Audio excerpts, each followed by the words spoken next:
Bismillah wa salatu wa salamu ala rasulillah wa ala alihi wa sahbihi ajma'in. Yet another interesting question that was posed to me by a sister in one of the lectures in the Gulf Tour was about her inability to have children. And the fact that because she can't have children and she's been married for over 10 years, that her mother-in-law says some pretty mean things to her and keeps telling her son that your daughter, or your wife rather, is a disappointment.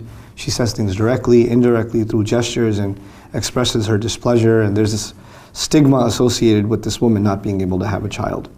Now, a woman that wants to have a child and is unable to have a child goes through a lot of emotional trauma on her own as it is.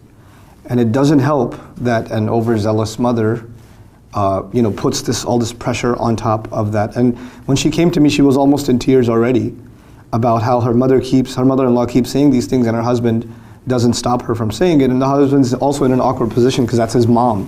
How's he going to stop her from saying this stuff, right? And there's a lot of ladies out there, a lot of wonderful, women believers out there that go through similar situations where things are said to them, about their inability to have a child that are just absolutely horrendous. The things to note here that I wanted to bring to everybody's attention is that the ability to have a child is actually not within the hands of human beings. This is a gift given from Allah. And the tests that Allah gives us are not an indication of how much He loves or doesn't love us. Every human being has tests. Every human being is given difficulty. As a matter of fact, you have, prophets that make dua that they would have some child to carry their legacy, and they don't have any children until very, very, very late in their years. So you have a problem of, a test from Allah Azza wa Jalla. In some cases you have prophets that have children, like Nuh alayhi salam has a son. Great. I wouldn't want a son like the son of Nuh alayhi salam, who would rebel, and at the end of the day he would be called innahu amalun ghayru salih. He is a deed no good. He's something that is no good. He's not even no good son. He's a no good deed to begin with. Such a horrible depiction in the Quran of this young boy or this man. So first and foremost, we need to back off in blaming people for the tests that Allah puts them in that are beyond their control. This is a horrible thing to do. It's an arrogant and an ignorant thing to do. But what I told this woman, and what I'd like to tell my sisters also, is that you have to be realistic. And what I mean by that is sometimes there are people who have their opinions and they have their emotions, and as ignorant as those emotions can be, you cannot change them. Nobody can change them. The sooner you recognize that she is not going to stop saying terrible things, every chance she gets, she's not going to stop having these horrible glances of the eye or the faces that she makes or the sliding comments directly or indirectly to you and to others, that it's never, ever, ever going to stop. The sooner you internalize and accept that, the sooner you can move on with your life.